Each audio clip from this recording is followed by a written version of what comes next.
Continuaré con la segunda parte del tema de protozoarios. Y bien, ahora les hablaré un poquito de su estructura y su morfología.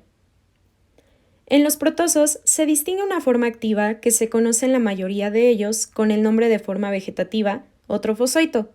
El trofozoito tiene la capacidad de transformarse en una forma de resistencia conocida como quiste. Dentro de su morfología es importante saber que pertenecen al reino protista. Son eucarióticos, unicelulares y heterotróficos. Estos microorganismos carecen de pared celular y en general no poseen color. La mayoría de estos son móviles y forman parte de la cadena alimenticia.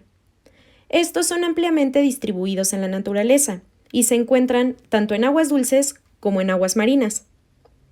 Un gran número son parásitos del hombre y otros de los animales. Otros son saprófitos en suelo o la superficie de los árboles. Es importante destacar un dato interesante, el cual es que existen alrededor de 45,000 especies diferentes. En cuestión de su tamaño, los flagelados van de 5 a 20 micrones, las amebas de 10 a 200 micrones, los ciliados de 20 a 100 micrones, los rotíferos de 100 a 500 micrones y finalmente los invertebrados van de más de 500 micrones. Hábitat. Estos microorganismos son acuáticos y viven en el océano o en los cuerpos de agua dulce. Forman parte del plancton y constituyen la base de la cadena alimenticia en ecosistemas acuáticos. Estos también se fijan en las rocas u otras superficies sumergidas.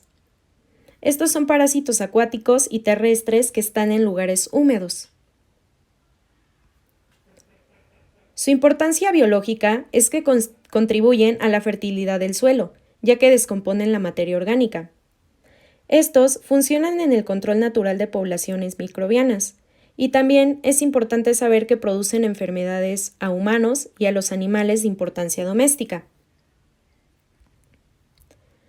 Por otro lado, en su importancia económica, tienen etapas de vida, que son etapas proliferativas y quistes inactivos.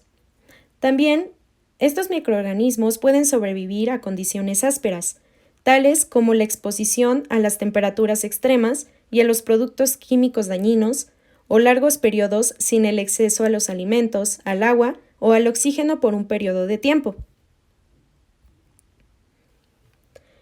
Su locomoción o forma de desplazamiento consta de 3 tipos de organelos responsables del desplazamiento, los cuales son los pseudópodos, los cilios y los flagelos.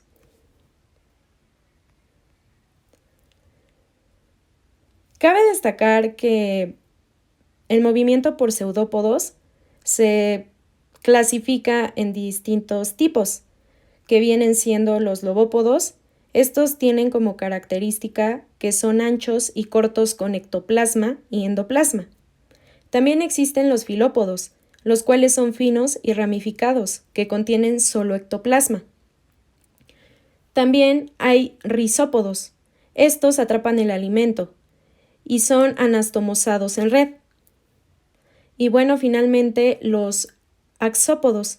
Estos son largos y delgados. También son provistos de varillas de microtúbulos. Bueno, muchas amebas se mueven generando un gran pseudópodo en la parte delantera de la célula, a la vez que el citoplasma se retrae por la parte posterior, así como se muestra en la imagen.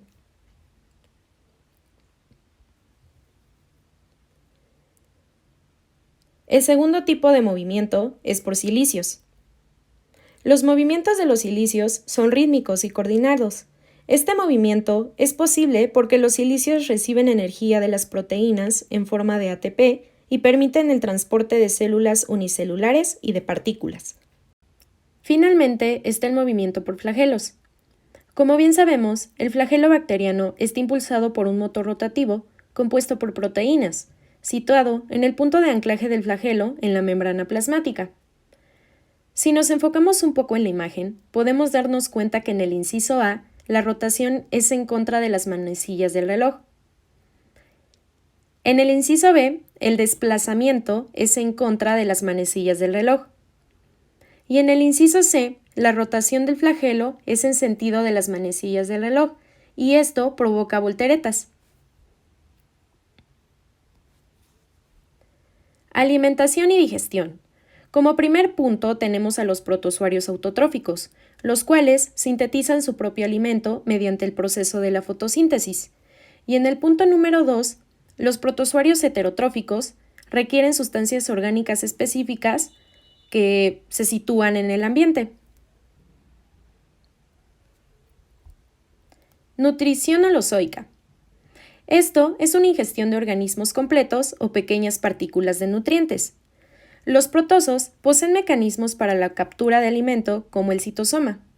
Luego de la ingestión, los nutrientes pasan a las vacuolas digestivas y los desechos son eliminados por el citopigio. Sustancias de reserva. Estas sustancias se depositan en el citoplasma con el fin de utilizarse posteriormente para el crecimiento o la reproducción. Las sustancias de reserva son muy importantes y principalmente en estos microorganismos se encuentra el glucógeno, el almidón, el paramilo, los aceites y las grasas. Reacción a estímulos. Un protozoario que se encuentra en cualquier medio ambiente interactúa con una gran cantidad de factores y pueden dar una respuesta favorable o desfavorable. Entre los estímulos encontramos a los mecánicos. Son aquellos estímulos que nos permiten detectar las vibraciones que se producen en el ambiente, y estos son captados por los mecanorreceptores. También existen las reacciones a la corriente del agua. Estos son más específicos todavía. También existen los estímulos químicos. Un estímulo químico es la respuesta que se produce en una célula u organismo al entrar en contacto con una sustancia química.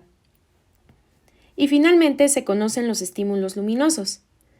Es aquella radiación electromagnética propagada en conjuntos de ondas de diversas longitudes y frecuencias, que es captada por los fotorreceptores de un ser vivo.